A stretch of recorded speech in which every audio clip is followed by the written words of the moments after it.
The story begins in California in the early 1990s. Erin Brockovich is a single mother of 3 young children. Life is not kind to her. She is broke, desperate, and barely holding things together. Erin has no college degree, no professional experience, and she struggles to keep a job. One day, as she's driving her old car, she gets into a serious accident. It's not her fault, but when she takes the other driver to court to seek damages, the jury doesn't believe her. She loses the case and walks out of the courtroom feeling humiliated and defeated. Outside the court, she confronts her lawyer, Ed Masri, a well-known local attorney who defended her during the case. Erin is furious, not just at losing, but at the way she feels invisible. "You told them my life would improve after this, but now I'm worse than before," she says, almost in tears. Masri is sympathetic, but dismisses her frustration. Out of desperation, Erin does something bold. She storms into Ed Masri's office days later and demands a job. "I've got kids to feed and no one's helping me," she tells him. At first, Ed refuses. She doesn't look like a lawyer. Her clothes are tight, her heels are high, and her attitude is louder than the office walls can handle. But something in her fire makes him pause. Eventually, he gives her a chance, an entry-level job filing papers at the law firm. At the office, Erin sticks out like a sore thumb. Her co-workers look down on her for the way she dresses and speaks. They don't take her seriously. But Erin doesn't care. She shows up every day, works hard, and never stops speaking her mind. Her life is still chaotic. She barely has time for herself between her kids, work, and endless bills. But for the first time, she feels like she's moving forward. Then one day, while going through some case files about real estate deals, something catches her eye.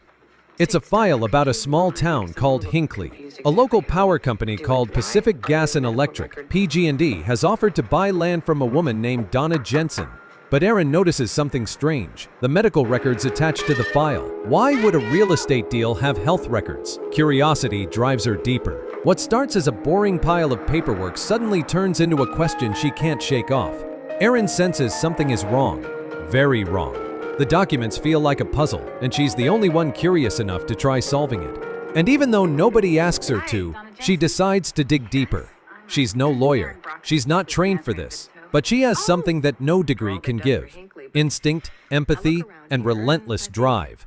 Something terrible is happening in Hinckley, and Erin is about to step into the middle of it. Erin can't stop thinking about the Hinckley file, the medical records, strange symptoms, and the fact that PG&E, a powerful energy company, is involved. All feel suspicious. One day, without telling anyone at the firm, she drives to Hinckley. It's a long trip, especially for someone with 3 kids and barely enough money for gas. But Erin isn't doing this for a paycheck. Something inside her tells her that people in this town are being hurt, and no one is paying attention. In Hinckley, she visits Donna Jensen, the woman whose file started it all. Donna is warm but tired. Her husband has serious health issues. She herself has constant nosebleeds and rashes. PG&E told us the water's fine, she says. They even gave the family a color brochure with smiling faces and science words explaining how a chemical called chromium helps the body. But Erin is no fool. She may not be a scientist, but she knows that people don't get this sick from clean water. Erin takes notes, asks questions, and keeps digging. Over the next few weeks, she visits more families in Hinckley. The stories are all similar: tumors, miscarriages, chronic illness, kids with rare diseases. The water they drink, bathe in, and cook with is poisoned. And it's not just bad luck, it's systematic. Back at the office, her coworkers roll their eyes. Why is the receptionist chasing a conspiracy? But Erin doesn't care. She brings her findings to Ed Masri. He's annoyed. "You're spending time on something we didn't even take as a case." But she begs him to listen. When he finally does, he's shocked. The legal documents, medical records, and personal stories all point to one thing: Pacific Gas and Electric has been dumping hexavalent chromium, a known carcinogen, into the groundwater. Erin's work isn't neat or professional. Her desk is a mess. Her notes are handwritten, her voice too loud, her questions too blunt. But she's uncovering something real: a massive environmental cover-up.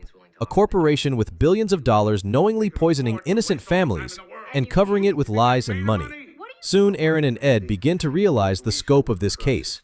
If PG&E is guilty, they're not just breaking a few laws, they're destroying lives, and nobody is holding them accountable. That's when they decide to act. Erin returns to Hinckley again, but this time not just to talk. She starts collecting evidence: documents, water samples, photos. She speaks with dozens of residents, wins their trust, and slowly builds a map of the town's sickness. The people are tired of being ignored, but Erin is their voice now. She listens like no one else has, and for the first time, the community starts to hope. Erin Brockovich, untrained, underpaid, underestimated, is now leading the fight against one of the biggest companies in America, and she's just getting started. As Erin dives deeper into the Hinckley case, the walls around her begin to close in. Her obsession with the investigation starts affecting her personal life. She spends long days driving to the desert town, interviewing residents, sorting paperwork, and tracking medical records. She barely sees her children. Her babysitter quits. Her bills stack up. Still, she keeps going. People around her start to notice. At the office, the other employees complain. "She's just a file clerk. Why is she acting like a lawyer?" they whisper. Erin knows they don't respect her, but she doesn't have time to care. What she's uncovering is more important than anyone's approval. Ed Masery, her boss, is under pressure too. Other lawyers at the firm question his decision to let Erin run wild. But even Ed can't deny the facts. The evidence Erin brings in is impossible to ignore. He begins to see what she sees. This case is bigger than anything their small law firm has ever handled. They're not just suing for money, they're fighting for justice. Erin starts building real relationships in Hinckley. The townspeople, once skeptical, now open their doors to her. They trust her, not because she has a law degree, but because she listens. She remembers their names, their kids, their illnesses. She makes them feel seen. For people who've been lied to for years, that matters more than anything.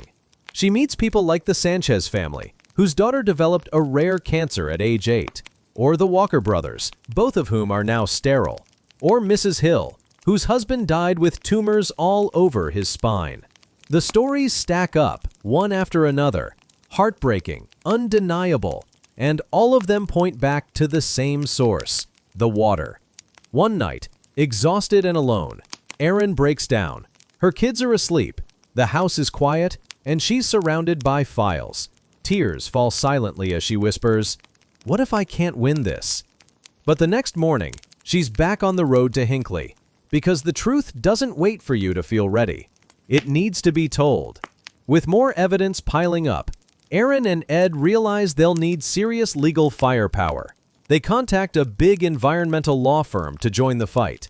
It's a risky move. Sharing the case means sharing control, but the stakes are too high. PG&E has unlimited money and lawyers. Erin's team has passion, but they'll need more than that to win. The new law firm brings expertise, strategy, and a new team of attorneys, but they don't understand Erin. They see her as messy, loud, unqualified. At one meeting, a young lawyer makes a smug comment about Erin's clothes. She stares at him and calmly replies, "Look, I've got a pile of people who are sick, dying and scared. If you can get 400 people to trust you with their lives in 3 weeks, be my guest." Silence. Erin may not be polished, but she is unstoppable. With 400 plaintiffs and a mountain of evidence, they prepare for war. The storm is coming, and Erin Brockovich, the case against PG&E gains real momentum. Erin and the legal team collect more testimonies, medical records, and brave residents willing to speak. Hinckley is no longer silent. It hums with the sound of truth. But PG&E fights back hard. Their lawyers deny any link between the illnesses and the water, hiring company-paid experts to claim the chromium is safe. Erin watches them twist facts in expensive suits, and her anger grows. How can they lie while people are dying? She visits Donna Jensen again. Her husband is worse, and the medical bills are crushing. Erin holds her hand and promises, "We're going to make them pay." For her, this isn't just a case, it's personal. These people are family now. Tensions rise with the big city lawyers who treat the plaintiffs like case numbers. Erin refuses. "I work in kitchens, on porches. They need to know we care." When a lead attorney complains about not having contact info, Erin hands over a list of 600 names, every detail gathered by heart. Her dedication becomes undeniable. Even Ed, once skeptical, defends her. Without her, there is no case. PG&E offers a low settlement, not enough to cover medical bills. Erin is furious. They poisoned a town and want to walk away with a check? She confronts the mediator directly, speaking from the heart, about tumors, miscarriages, and lies. Days later, the mediator rules. PG&E must pay $333 million, the largest direct action settlement in U.S. history. Hinckley erupts in tears and hugs. Justice came not from a courtroom, but from a woman with no degree, just determination. After the settlement, the town begins to heal. Families pay for surgeries, rebuild homes, send kids to college. More than the money, they feel seen. For Erin, the victory is deeper. She proved that you don't need credentials to create change, just courage and heart. Back at the firm, Ed surprises her with a bonus, $2 million. Erin is stunned. Is this a joke? No, Ed says. This is what you earned. But Erin doesn't change. Same car, same clothes, same bold spirit. She becomes a symbol of possibility. Interviews follow. Headlines spread. Other towns start reaching out. More poisoned communities. More silenced voices. Erin realizes Hinckley was just the start. She becomes a full-time legal investigator, working on environmental and public health cases across the country. Her name becomes synonymous with grassroots justice. Still, she returns to Hinckley often, not as a hero, but a neighbor. The air is cleaner, the water is safer. The town lives again. In the end, Erin stands in the California desert.